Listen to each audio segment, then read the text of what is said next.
Okay, class, we've talked about the political culture, those three: moralistic culture, individualistic culture, traditionalistic culture. We've talked about what drove the economic changes in Texas, the creative destructionism. We were looking at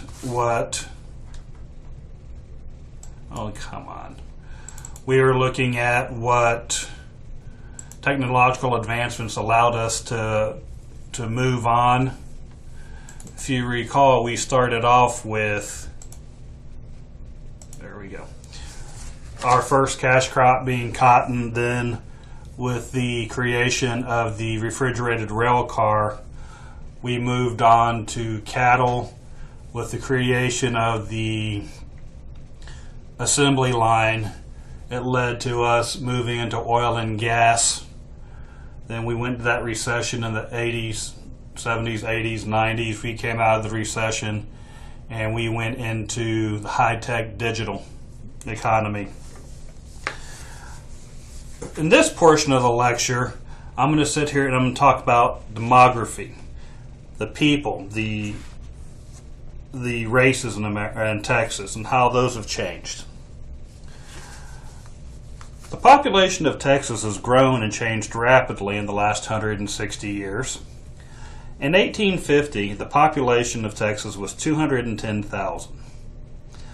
In 1990, so 140 years later, the population had gone from 210,000 to 17 million people. That's a huge increase.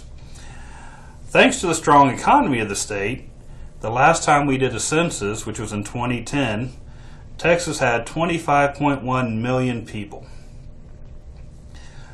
There are three factors that account for the population growth starting in the 90s. The first is, medical advancements. People are living longer, so our death rate is lowering, but our birth rate has slightly increased or stayed the same. So our population is increasing due to fewer people dying while we are maintaining or slightly increasing the number of people being born. Second reason is international immigration, especially from Mexico. We are having a lot of immigrants come to Texas worldwide. This increases our population. Lastly, it's migration from other states. We are getting a number of people that are moving from other states into Texas due to our economy, due to our low cost of living. But we're going to get more specific now. The first group we're going to look at, Anglos. Anglos were the dominant ethnic group in Texas until the 21st century. European Anglos settled in Texas because of the availability of cheap land. The wave of Anglos who came to Texas brought different values with them, and that transformed the political culture. By the 1950s, so as recently as 66 years ago, 74% of the Texas population was Anglo. By 2010, this number had fallen to 47%.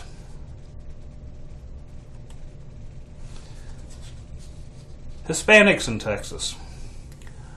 Most Hispanics in Texas are of Mexican descent.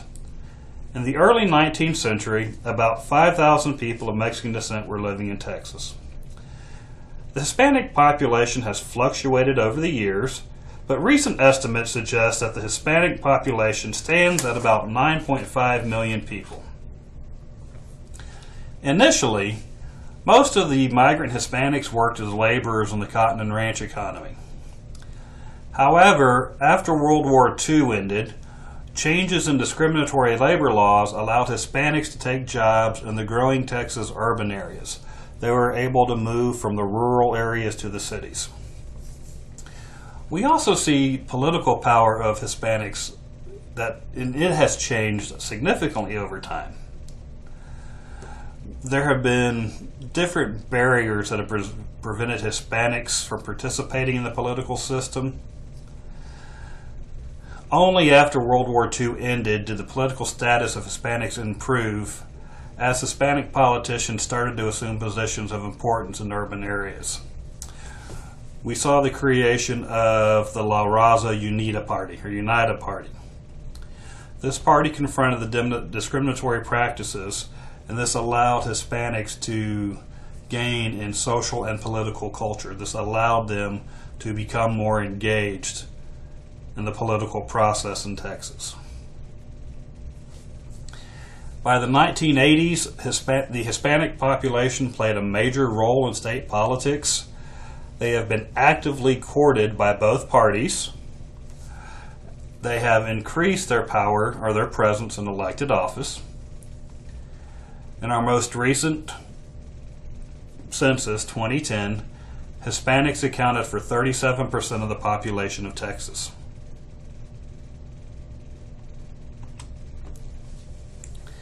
African Americans.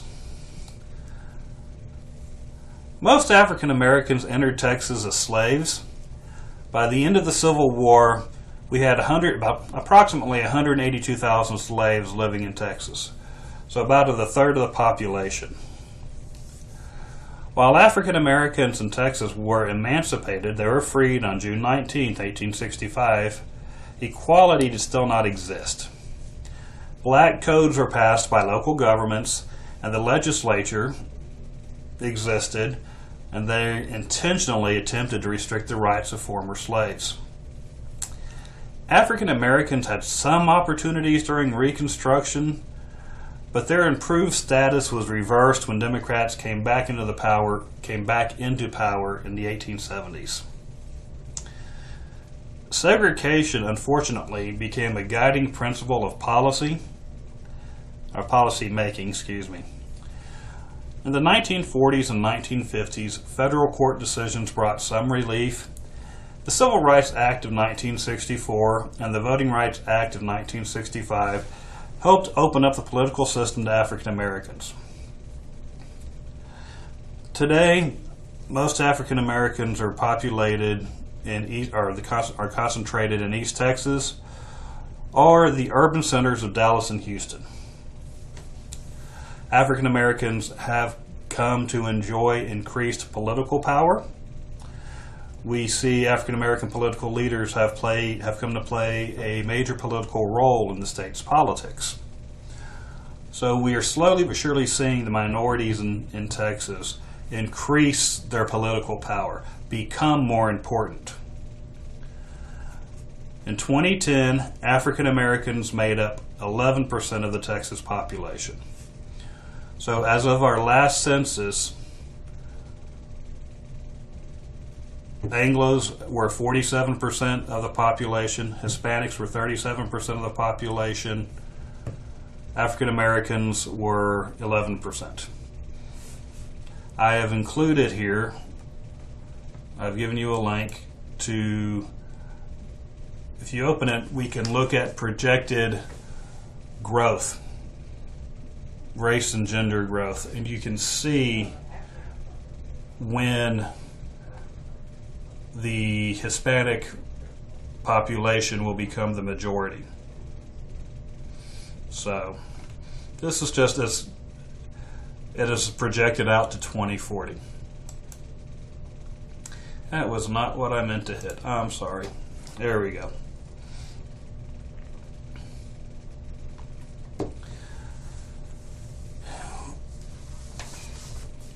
Majority. What I want y'all to realize right now, who is the majority in Texas? Is it Anglos? Is it Hispanics? Is it African Americans? The correct answer here is none of the above. None of the races have a majority. Well, why not? You said Anglos are 47. Yes, I did. But majority means 50% or more, 50% plus one. Remember, I told you that Anglos had 47 or make up 47% of the Texas population. So while Anglos are the most, they are what's called a plurality. They are the most, but they are not a majority. So right now, no particular race is a majority in Texas. That list I just showed you, if you'll go through, you'll look at the years that is projected to see. Hispanics will shortly be the majority race in Texas.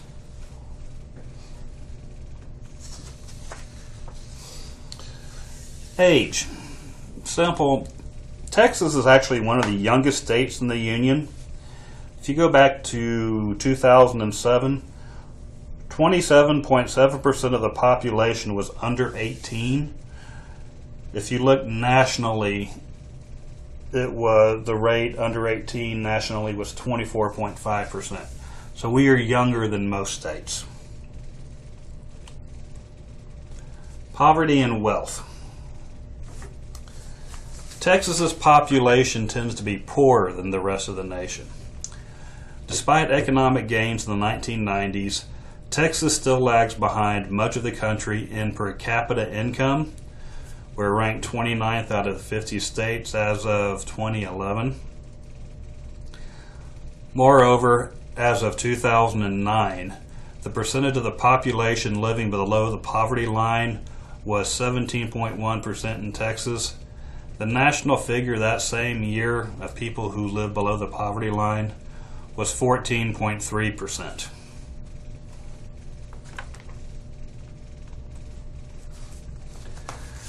Let's talk about urbanization.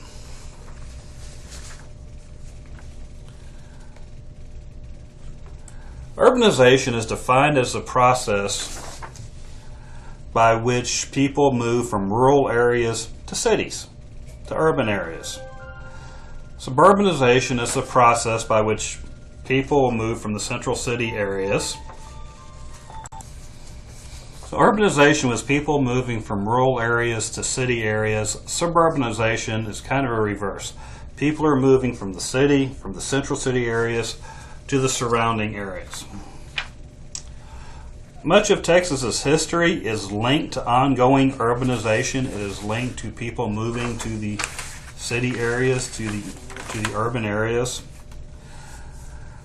However, this process is largely complete.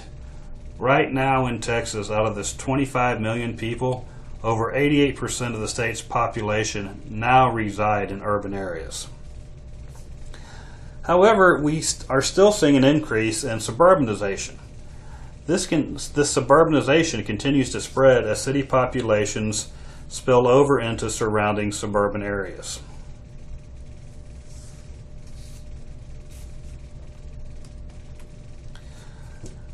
The urban political economy. The Texas political economy, this is the complex interrelations between politics and the economy, as well as the effects on each other, is reflected in the comparison of its three major metropolitan areas. So I'm going to briefly talk about the three largest cities in Texas. Houston. Houston is the largest city in Texas and is the fourth largest city in the United States. If you include its surrounding areas, Houston's population was estimated to be 6.1 million people in 2010. That's 6.1 million. Houston has grown based on cotton, commerce, railroads, oil. All of these shaped the city's history. With the emergence of the petrochemical industry, Houston became one of the leading energy centers in the world. We have Energy Row in downtown Houston. Well, that's where it used to be. It's now moving out I-10 west towards the Katy area. We have a number of energy companies located in downtown Houston or on I-10 west going towards Katy. Census data for 2010 indicates that Anglos account for 28.3% of the population. Hispanics account for 42.4% of the population, and African Americans account for 22.2% of the population of Houston. Dallas-Fort Worth, often referred to as DFW. The DFW Metroplex includes Dallas, Fort Worth, and other smaller cities. The Metroplex is joined by interlocking highways and has an international airport. The railroad, transportation, communication, entrepreneurship, cotton, cattle, oil, manufacturing, and high-tech industries have all shaped the history of the area. For those of you who are from the Dallas area, I think y'all will agree, Dallas has a white collar, a modern day feel to it. Fort Worth, while it is still close to Dallas, it has a more West Texas culture. It has a more rural feeling to it.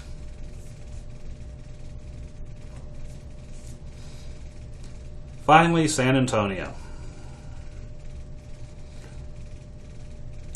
Houston's the biggest city in Texas, but which one's the second biggest? Is it Dallas or is it San Antonio?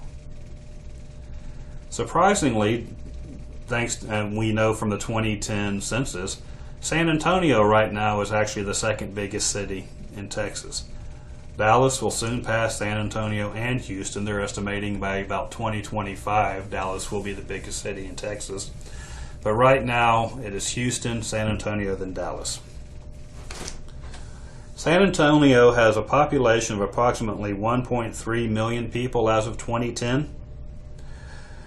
Their economy is built on military bases, education, tourism, and medical research complexes. Due to the fact that it lacks the high-tech industrial jobs of Houston and Dallas, it has a lower average income. What we need to realize is that Texas is one of the fastest growing states in the nation and has a very diverse cultural mix and economy. The fastest growing segment of the Texas culture is Hispanic Texans.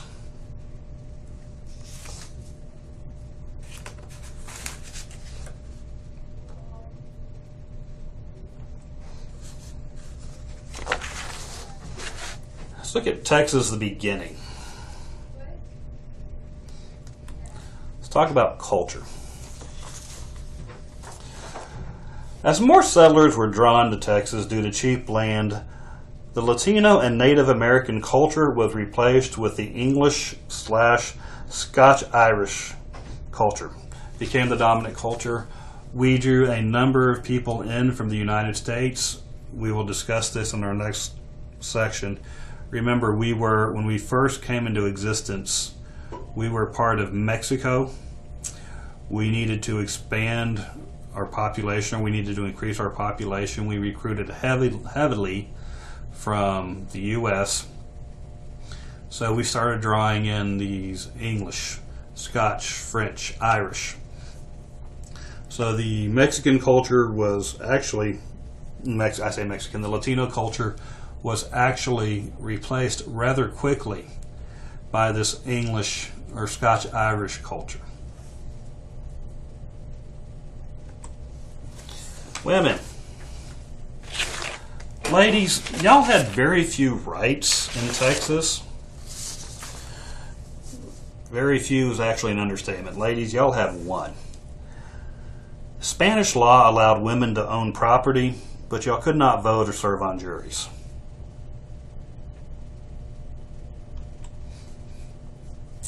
Factions versus parties.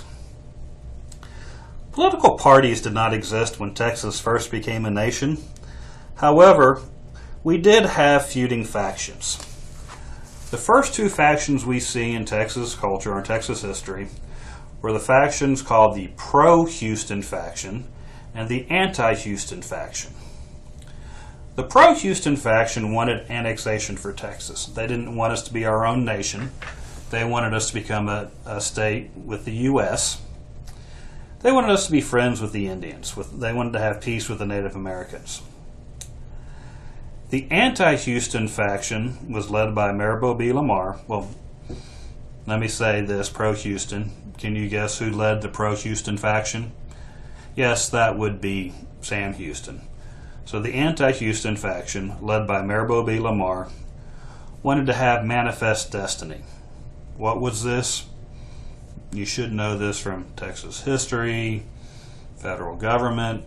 They wanted Texas to expand its borders west. They wanted us to remain a nation. They were not for annexation. They did not want us to join the United States. And as far as the Native Americans were concerned, they were not open to being friends with the Native Americans. Texans actually voted for annexation into the United States in 1836. I stated we did not want to become our own nation. We wanted to become a state.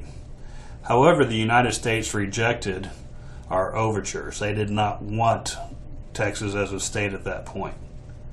How come? Well, it was simple. The United States had their own issues at this time, the U.S. government. One of the big issues in the U.S. at this point was slavery.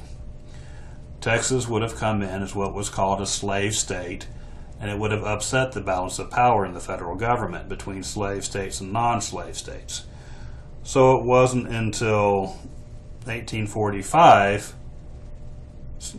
that we were allowed to join the Union, because they were able to bring in Texas as a slave state and bring in another non-slave state to counterbalance the power in Congress.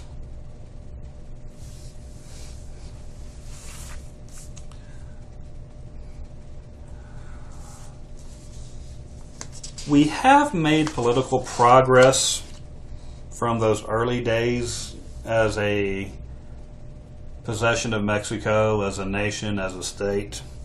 This progress can be seen in different ways. It has helped different people.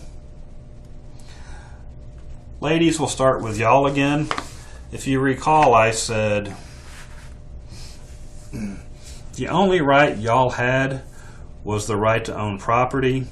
I'll explain why that was important in the next discussion.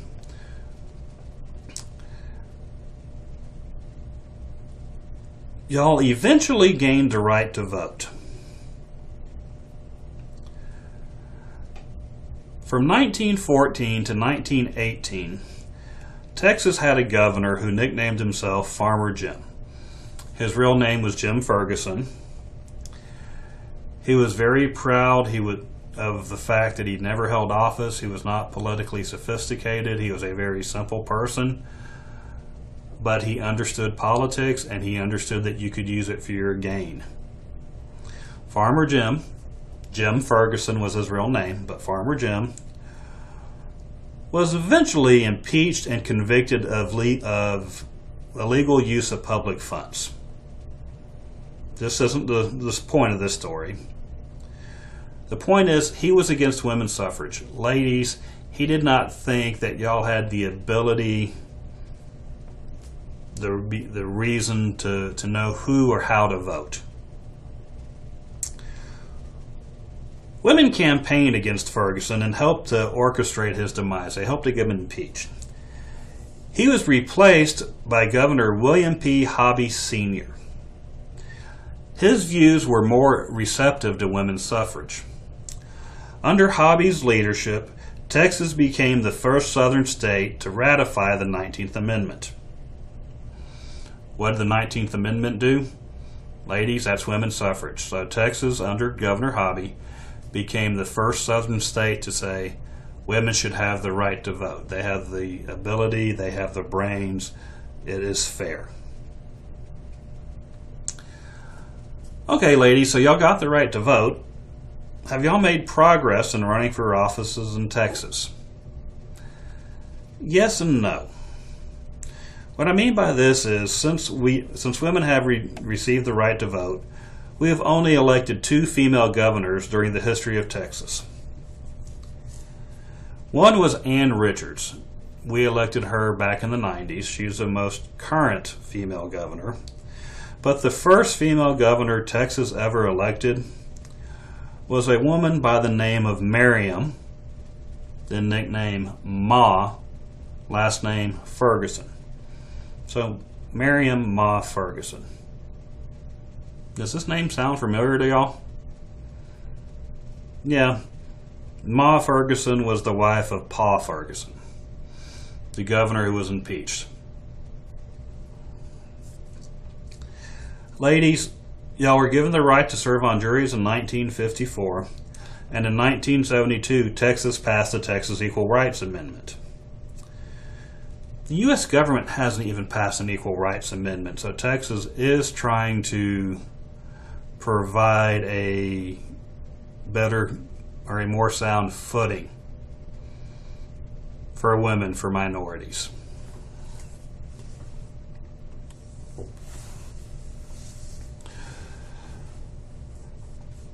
Remember, for a number of years, Texas was a racist state. We, as a state, the state government went out of their way to prevent African Americans, mainly, and then eventually, but not to the same extent, Hispanics, from becoming politically engaged, from being able to fully enjoy their political power. So Texas was a racist state. How did minorities attempt to overcome this racism?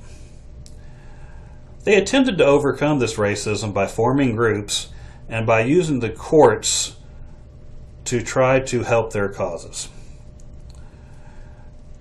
The National Association for the Advancement of Colored People, the NAACP, was founded in 1909, and the League of United Latin American Citizens, LULAC, L-U-L-A-C, the League of United Latin American Citizens, was formed in Corpus Christi in 1929.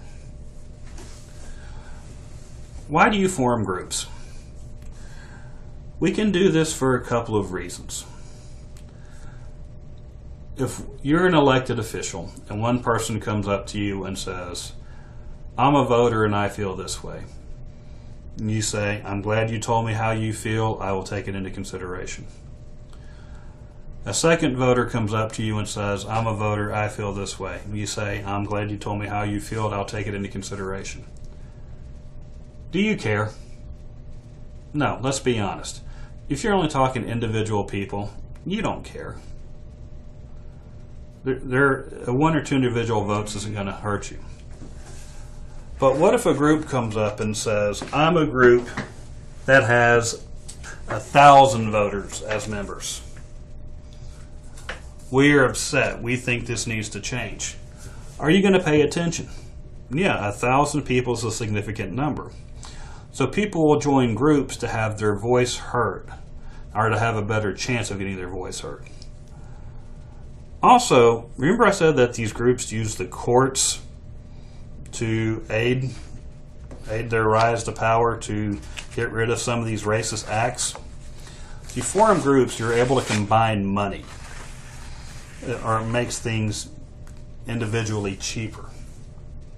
You're combining your resources. So minorities were able to pull together, and they started going to court to try and get some of this racism overturned. And we have some significant court cases that actually helped. The first case is Nixon v. Herndon. In this case, Texas was prohibiting African Americans from voting in election primaries. This was the early 1900s, and it wasn't both primaries, it was the Democratic primary. How come? How come Texas didn't care about the Republican primary? Remember what I said, that Texas was a one-party state. It was a Democratic state. If you won the Democratic primary, you won the election. You were going to be elected to that position. So, while yes, the Republicans held a primary, it didn't matter. So, they would let minorities go vote over there because they knew that the winner of the Republican primary didn't have a chance to win.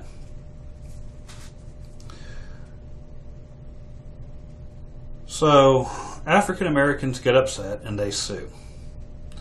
Mr. Nixon says that I have a right, based on the 14th and 15th Amendment, to vote. The state of Texas is prohibiting me from exercising my constitutional rights. 14th Amendment, due process, everybody's treated the same. 15th Amendment, African American males have the right to vote. The Supreme Court says, you are absolutely right. Your rights are being violated. So they tell Texas, shame on you. You have to let African Americans vote because the state cannot discriminate. Texas says, okay, we won't discriminate anymore. So they come back to Texas, and they're sitting there, they're sulking. They say, we're not going to let the Supreme Court tell us what to do. So they have an epiphany. They have an idea. They contact the Democratic Party, and the state tells the party, we're out of the primary business. Parties, it is now up to y'all to run your own primaries. Parties say, okay, the Democratic Party says, okay, we can run our own primaries. So they start to run their own primaries. But guess who they invite to participate? White males. But they don't allow African American males to vote. Wait a second. The court just said African American males had to vote. That's true.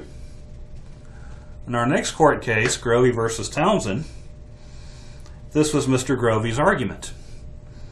So in 1934, Mr. Grohe attempted to vote in the Democratic Party primary election.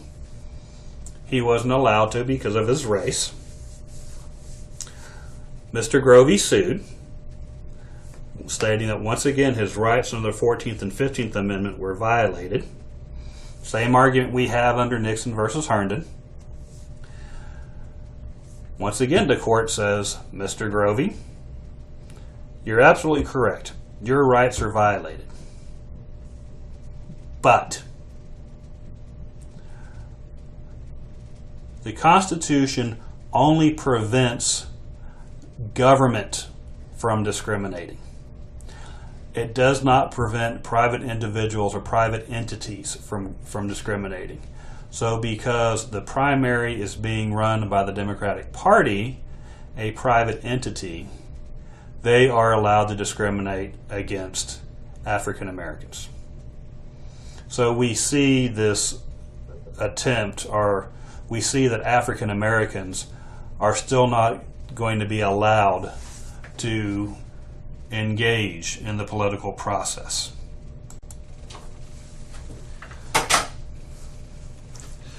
Our next case concerning voting rights was Smith versus Allwright.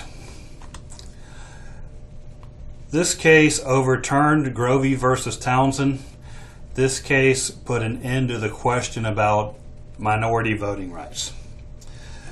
This case said restrictions against African Americans were unconstitutional because even though the Democratic Party was a voluntary organization, the fact that Texas statutes, so Texas laws, governed the selection of county-level party leaders, and that even though the party conducted the primary elections, they still had to be held under the state laws.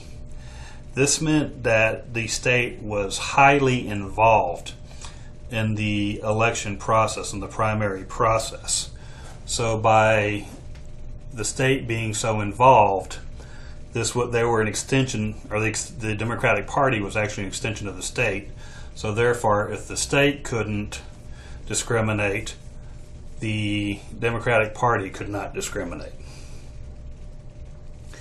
Plain English, it says primaries are part of the election process. The elections are run by the government. No discrimination allowed. So is this the end of discrimination in Texas? No.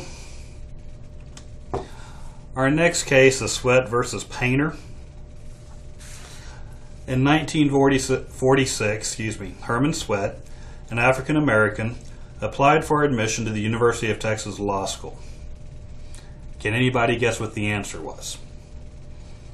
That's correct. He was not admitted because of his race. He was automatically rejected because he was African American. Sweat asked the state courts to order his admission. In response, the university attempted to provide separate but equal facilities for African American law students. and we start to see Texas, they see what's coming. They start to try and open up what they are calling a black college, or an African American, not college, law school, strictly reserved for African Americans. The question posed to the court was, did this admission scheme, if you're going to allow African Americans to have their own school but not allow them into school that is for Anglos, is this separation but equal going to work? Or does the Equal Protection Clause, the 14th Amendment, does that trump? The court decided that the law school for African Americans, which was scheduled to open in 1947, would have been grossly unequal to the University of Texas Law School. The court said that the separate school would be inferior in a number of areas, be faculty, course variety, library facilities, legal writing opportunities, but mostly overall prestige. And this is the argument they use. Even if everything is equal, where's more prestigious? At the same amount of money, if we're going to, you have a choice between the law school at University of Texas, the law school at U of H, University of Houston, or Harvard Law School. Which one is more prestigious? Harvard, then UT, then U of H. Now, I'll do the same thing, but there's prestige attached to it.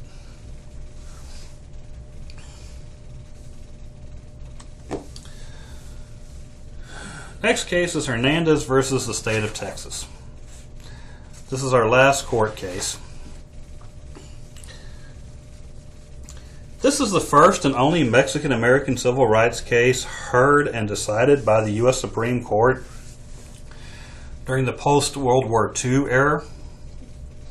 In 1950, Peter Hernandez, who was a migrant cotton picker, was found guilty of murdering Joe Espinosa in Edna, Texas. Edna's down around Victoria. Hernandez's attorney, Gustavo Garcia, appealed the guilty decision to the Supreme Court by arguing that the 14th Amendment guaranteed protection not only on the basis of race, but also class. The state argued the 14th Amendment covered only Anglos and African Americans, and that Mexican Americans are white. So what Mr. Garcia is saying is whites and Mexicans are different. On this jury panel, there were no Hispanics. And the county of Jackson County, where it's located, admitted that, yes, in the last 25 years, no, quote, Anglo, not white person with a Hispanic surname, so with a Hispanic last name, had served on a jury. But yet Jackson County was not racist. The Supreme Court agreed with Mr. Hernandez. It said that 14th Amendment did apply to race and class by not allowing Hispanics to participate in jury service in Jackson County. They were, in effect, discriminating against any of the Hispanics that came to trial. They did not have a fair shot of getting a jury of their peers, a fair makeup of the county population.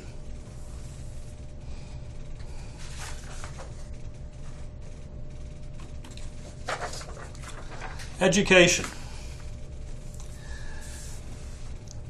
Education has been important in Texas. I say that with a relatively straight face. This has been illustrated since the first Constitution covering Texas. There's two things I wish to discuss about education in Texas. The first is that after World War I, Texas decides to have their first educational reform. What they do is they decide we pass a constitutional amendment that's going to provide free textbooks to students. What's so great about that? Why is this a reform? Your college students, how much do books cost? Textbooks are expensive. Now imagine if you were a family of 6, 7, we had big families down there, a lot of farmers, and you're having to provide textbooks for 5, 6, 7 kids. Can you afford it? Honestly, you can't. So by the state paying for the textbooks, this encouraged more students to get a quality education. Our second reform, or our second progressive movement, came in the 1980s. And this was a 3-step movement. The first step was we had the creation of no pass, no play. What was that? Simply, if you did not pass your classes, you could not participate in extracurricular activities. We have our second movement, our second prong is no pass, no teach. This states that if your teacher does not pass a certification in their primary area, they can't teach. Finally, the last prong was a court case called Edgewood versus Kirby.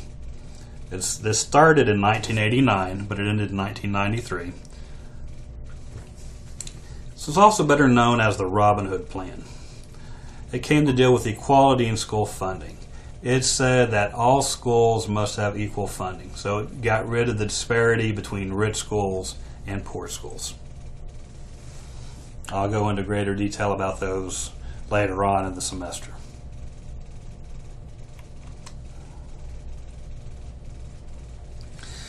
Last one is parties. Remember, for over 100 years, Texas was a one-party state. This started in 1873 in response to the Republican governor that was forced upon Texas by the North. This was Governor E.J. Davis. Texas voted Democrat for every state office: governor, lieutenant governor, attorney general. Remember, the Republicans in charge of the North, so the Republicans at the federal level, wanted to punish the South and Texas for seceding. They wanted to punish Texas and the South for the Civil War. And this is why Texas voted Democrat. Now, we do see some little chinks in the armor, some openings as they occur throughout Texas history. The first was found during something called the Tidelands Controversy. And the Tidelands Controversy dealt with oil. Oil was found off the coast of Texas. Texas claimed the land the oil was found on, well, because they wanted the money. Can you guess who else claimed this land? That's right, the United States, the federal government. Why did they claim this land? Why do they claim this oil? Well, because they wanted the money. What's important to realize here is that Democrats are in charge of Texas. However, Democrats are also in charge of the federal government. So the Texas Democrats can't believe that the federal Democrats are trying to take our oil, they're trying to take our money. Why would somebody in our party do this to us? Anyway, after 3 Supreme Court decisions that went against the state, 3 acts of Congress that favored the state, 2 presidential vetoes that went against the state, and a major issue in a presidential campaign, the state finally won the victory. The state was finally said, you get to keep the oil. What does this have to do with party? Well, remember I said that at the federal level, Democrats were in charge. State level Democrats were upset the federal Democrats were attempting to take their money for them. So in response to these actions, we see the creation of something called shivercrats. This was named after Governor Allen Shivers.